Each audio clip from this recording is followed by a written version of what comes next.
Assalomu alaykum do'stlar, Diyorbek YouTube kanaliga xush kelibsizlar. Bugun bizada uzoq kutilgan video, ya'ni Koreyadagi top 1-o'rinda turadigan Seoul National Institute haqida gaplashamiz.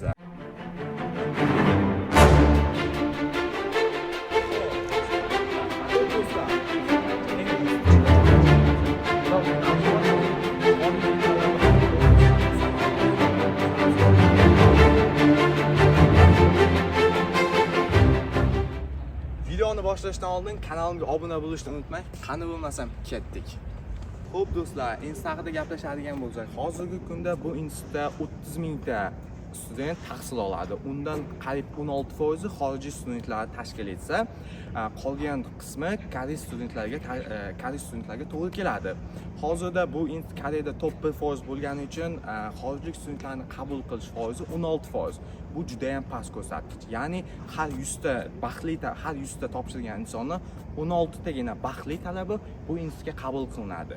Xo'p, to'g'risini aytsam, bu institut o'zimni yoshligimdan orzuim bo'lgan. Hozirgi kunda bu institutga qabul qilinish uchun top 3 ta faktor sizga yordam beradi. Birinchisi bu maktabdagi baholar. Maktabdagi baholaringiz qancha yuqori bo'lsa, ya'ni 4.5 GPA bo'lsa, sizda bu institutga qabul qilinish darajangiz oshadi. Ikkinchi asosiy muhim narsa, Koreya institutlarining Amerika institutlaridan asosiy farqi shundaki, Koreya institutlari sizdan SAT unaqa ko'p talab qilmaydi. SATingiz bo'lsa yaxshi, lekin SAT ko'p talab qilmaydi. Ikkinchi bu asosiy faktor bu IELTS. Sizda kamida 7.5, 8 IELTS bo'lsa, bu o'sha kriteriyalarni yopishga sizga juda katta yordam beradi. Va asosiy uchinchisi, har xil maktabda, har xil chempionatlarda, olimpiadalarda olingan yaxshi ko'rsatkichlar, yaxshi natijalar sizga kirishda asosiy yordam beradi. Tasavvur qilaylik, sizda IELTS 7.5 yoki 7 bor, GPA 4.5, olimpiadalardan ham yaxshi natijangiz bor. Siz bemalol qo'rqmasdan Seoul National Institute'ga topshirsangiz bo'ladi. Va umid qilamanki, agar raqobat o'ta katta bo'lib, sizdan yuqori IELTS olgan, sizdan yuqori olgan talabalar soni unaqa ko'p bo'lib ketmasa, siz ishonamanki bu institutga kira olasiz va qisman meni orzuyimni ham amalga oshira olsangiz kerak. Xo'p do'stlar, Seoul National Institute'ning asosiy eng katta foydalaridan bittasi bu, ya'ni o'zim yaxshi ko'radigan, eng yoqtirgan qismim bu, uning xorijiy va o'zining studentlarga beradigan imkoniyatlar. Ya'ni siz Seoul National Institute'ni yaxshi GPA, yaxshi ko'rsatkichlar bilan bitiradigan bo'lsangiz, siz Koreyaning bir qator eng nufuzli kompaniyalariga kirishingiz mumkin va vaholanki u yerga kirganingizdan keyin sizga yaxshi oylik berishadi va siz moliyaviy taraflama ham ancha erkinlikka yashaysiz. Bu asosiy katta kompaniyalar Hyundai, LG, Samsung, Kia kabi katta kompaniyalarga siz ishga taklif qilinasiz va albatta ishga ham kirasiz. Institutda asosiy yuragi bo'lmish kutubxona haqida gaplashadigan bo'lsak, bu kutubxona Seoul Institute'ning eng katta kutubxonalaridan biri va bunda hozirgi paytda taxminan 4 millionta kitob bor va bu studentlarga 24 soat, ya'ni ertalabdan kechqurungacha access, ya'ni kirish imkoniyatini beradi. Siz xohlagan paytda kelib o'zingiz dars tayyorlashingiz mumkin. Bu yerda har xil magazin, даже ovqat pishiradigan joylar bor va hamma qulayliklar bilan ta'minlangan.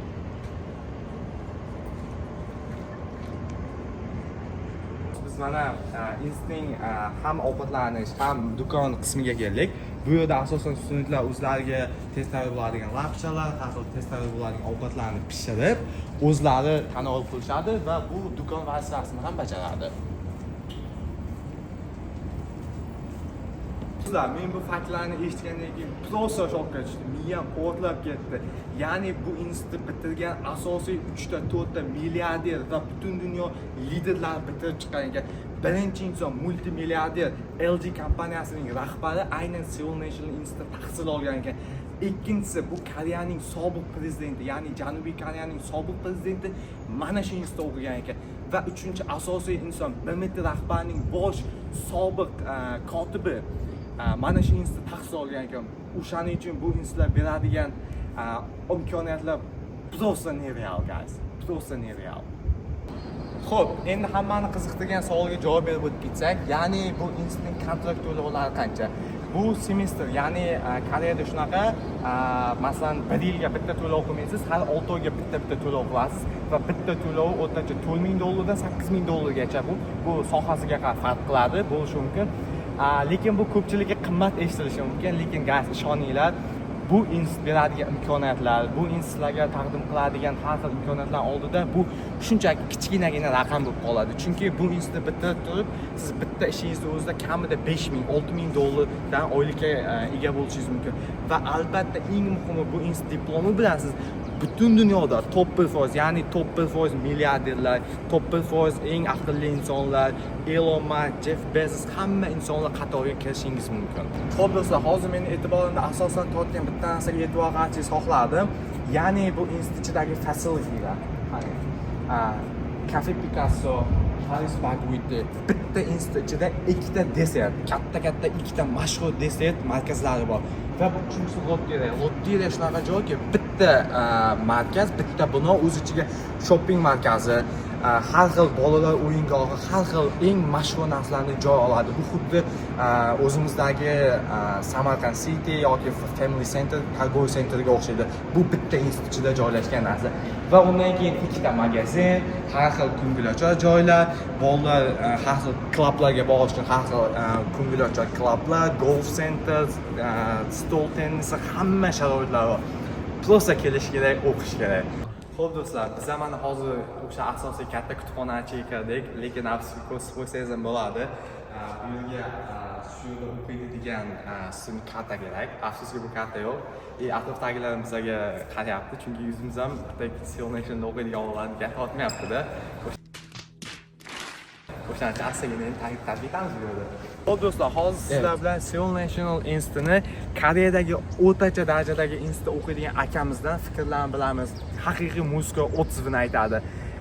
Seoul National Institute Koreyadagi o'rtacha institutlardan qanday darajada farq qiladi, o'zi farq qiladimi, farq qilsa qaysi taraflama farq qiladi, hammasini bilib olamiz. Koreyada o'rta universitetlarda, o'rta darajaga ega bo'lgan universitetlarda o'qigan shaxs sifatida shuni ayta olamanki, ya'ni top universitetlar Koreyada, nafaqat Koreyada, balki umuman har qanday davlatda ham top universitetlar o'ziga yarasha ustun jihatlari bo'ladi. Bular birinchi o'rinda yer maydoni kattaligi hisoblanadi.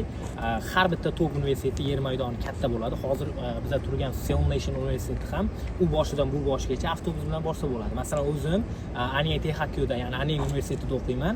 Bizning universitet o'sha hovlisi yer maydoni jihatdan ancha kichkina hisoblanadi. Top universitetda ustun jihatlardan biri shu. Ta'limiga keladigan bo'lsak, o'sha ta'limi ham professorlar, o'rta darajada bilimga ega bo'lgan professorlar bizga dars o'tilsa, Seoul National Universitetida esa o'sha top darajadagi professorlar dars o'tadi. Xullas kalom, o'sha kontragi ozgina qimmatligini aytmaganda, lekin o'qishga arziydigan universitetlardan hisoblanadi Seoul National. Shuning uchun agarda sizlarda ham Seoul Nationalda o'qish niyati bo'lsa, bemalol kelib topshirib shu yerda o'qishni tavsiya beraman. O'zim ham hozir magistratura bosqichida o'qiyapman bu yerda. Doktoranturani nasib qilsa xuddi shu universitetda o'qishni niyat qildim.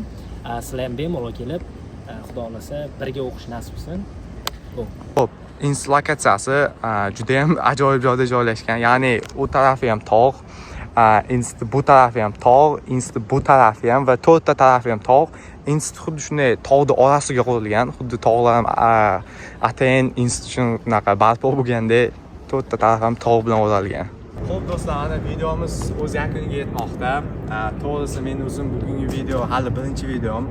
Polibomi kamchiliklar, har xil xatolar, bitta joyda sal xato narsalar bo'lib qolgan bo'lishi mumkin, lekin men o'ylayman hamma to'g'ri tushunadi, chunki hali unaqa tajribam ko'p emas, hali yosh sog'anman. O'shaning uchun birinchi video qanaqadir kamchiliklar bo'lsa uzr va nasib bo'lsa kundan kunga yana ham rivojlanib, yana ham yaxshi kontentlarni chiqarishga harakat qilaman. Nasib bo'lsa endi boshladim bu sohani. Nasib oxirigacha 1000 ta obunachi, 1 million, 2 million bo'lganda ham hamma bilan nasib mana shunaqa ko'rishib turish nasib qilsin. Xo'p, bugungi Instagram haqida o'zimni qisqacha fikrimni aytayotgan bo'lsam, Instagram haqiqatdan ham top. Haqiqatdan ham men o'zim Koreyani top instalarni bittasi o'qiyman. Koreyani top 20 taliga kiradigan instalardan bittasini o'qiyman. Lekin men Seoul National Instaga kelib, men farqni realniy sezdim. Farq rostdan ham katta va nima uchun bu top deyilishi, nima uchun 1% ga kirishini men yana bir marta o'zimga o'zim isbotlab qo'ydim desam bo'ladi. Albatta bu videoga like bosing, kommentariy yozing va kanalimga obuna bo'ling. Nasib bo'lsa keyingi videolarda uchrashguncha. Agar mana shu tema yana qiziq bo'lsa, ikkinchi boradigan institutimiz bundan ham mashhurroq, ayniqsa o'zbek talabalari ichida bundan ham mashhur institutga borishga harakat qilamiz. Agar hamma davay go deb qiziqish bildirsa va akamiz, kamerachi akamizga ham rahmat aytaman. Shuncha yordam qilishdi. Jonlar sog' bo'lsin. Hammaga bye. Okay.